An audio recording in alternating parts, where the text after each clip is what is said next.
Hi, everyone. Welcome to our market update. My name is Vinnie. This guy over here. David Wright, Oh, thanks for joining us. All right, David. So you can see the clicker below. If you have any questions, feel free to reach out. Also, I'm actually didn't update the numbers yet. Active properties about where it was at the time of the clicker below. So around 1900. We just 2100 pending properties. Kind of what you're seeing is low inventory right there. And I mean, it's like almost like a broken record. Low inventory, low inventory, low inventory. List to sold. I mean, has trickled up. I'll be curious to see next week when we do the median list to sold and how it is across the board. Because as of February, we didn't get anything drastic on our list to sold. Or actually, as of February, we didn't get anything. But I'm thinking in March we're gonna get back to above 100. How are rates looking? Well, it's interesting, Vinny, is tomorrow we have the Case-Shiller home price index that's supposed to come out. And Wednesday we got pending home sales. Thursday we got jobless claims and GDP. And then Friday we got core consumer expenditure, which is basically inflation. So, I mean, we have such an action-packed week. And for those of you who didn't notice last week, yes, the Fed did increase rates again. The Fed did bail out just Silicon Valley Bank alone $90 billion. So a lot of people are going, well, how does that affect the mortgage market? Well, when the Fed announced its rate increase last week, interest rates dropped by 0.5% instantly. So that's now putting your average 30-year fix at around 6.4, APR 6.5. So, overall, it's like interest rates are actually getting better, but that's not helping the home inventory because as the rates get lower, Vinny, just as well as I do, more people are going to come out and want to buy as rates are getting lower. So it almost seems like we're going to be putting ourselves in not the best situation coming forwards. Yeah, I think what's going to happen is if rates get lower, if we can get somewhere in the low fives interest rates, we're going to see a lot of those people that are move-up buyers or downsizing buyers jump back in the market. So we'll see a tad bit more inventory. We will see more individuals in the buying market, but we'll see a little more inventory. So it'll be interesting to see how that kind of progresses because now you can have someone maybe move to, I don't know, a condo or a townhome, attached property, because those aren't as crazy of a market as the single family market right now. So that might help out a tad bit if we get the interest rates to come down a little bit.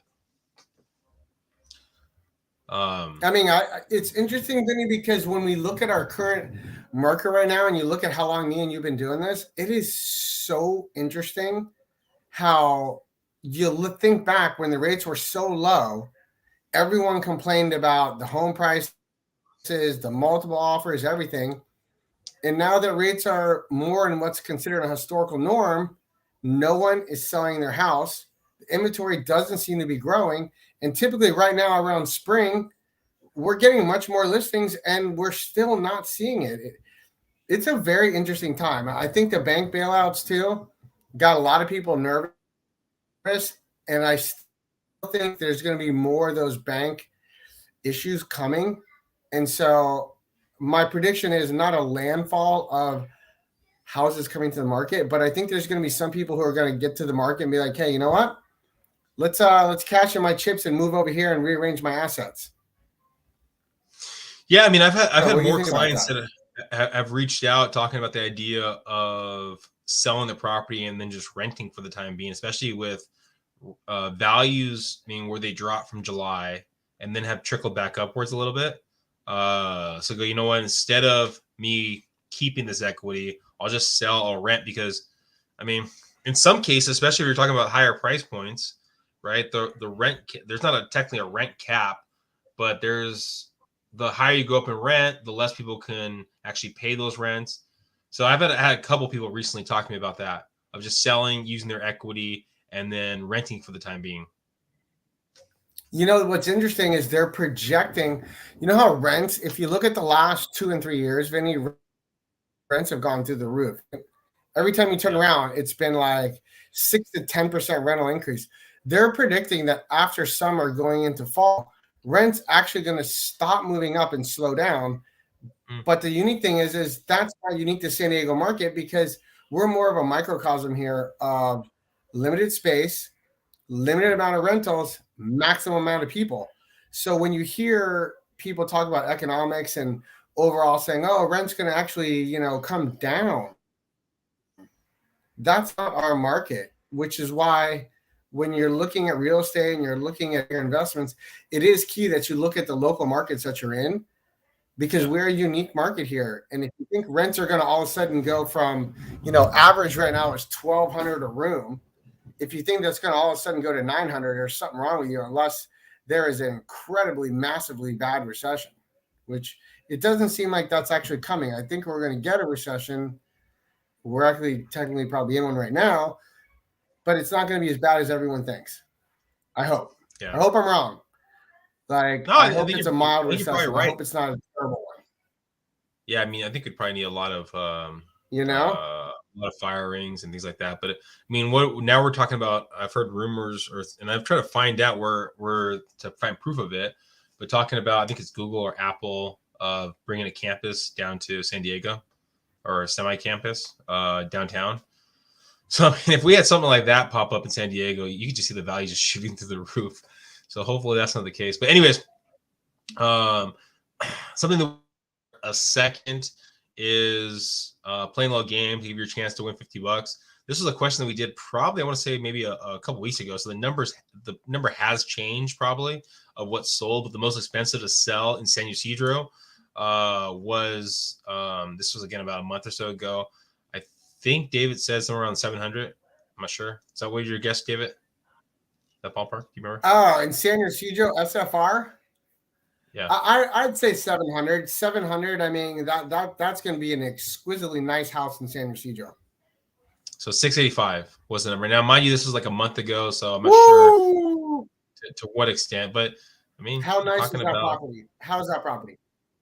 That was all right. Now, going the opposite direction. All right. So we're going all the way to the south in San Ysidro and all the way close to the north to Fallbrook. So what was the least expensive detached property to sell in Fallbrook so far this year? And mind you, this is going to be an interesting one because it's a two-parter. There's two properties that sold the exact same price. One was cash and one was VA. Whoa. Well, I mean, for all those people out there that think you're getting a massive discount for cash, who cares? I'm sorry. Like, you go, oh, I'll close in 17 days and I want to buy the property for 600, even though it's listed for 750. Why wouldn't someone just wait 14 days to get an extra $100,000? Unless you're a complete idiot. There's some people that would. I mean, there's some people that would, and some people that you're just like, come on now. So it's really on the property, but I just wanted to bring that up that one did sell cash and one did sell with a VA loan on it. So just for those people like David's talking about that, oh, it's cash, you're going to be able to get a killer deal. I'm going to be able to get 30% you're asking. 500? That's your 500. Guess? I'm going with 500 because Fallbrook's got some rough areas. There's some areas of Fallbrook that are pretty rough, but man, there's some really nice homes in Fallbrook too. So all you have to do is text myself or David with your answer to get your chance to win $50. Thank you guys for watching. We're also going to have a. Go ahead. Aren't we having our special guest on Chat GTP? Yeah, we're gonna chat GTP. We're gonna have a buyer seminar coming up fairly soon. So 4.0. Yeah, 4.0. So stay tuned on that one. And if you have any real estate questions, reach out to myself or David. We would love to help you out. Bye, guys.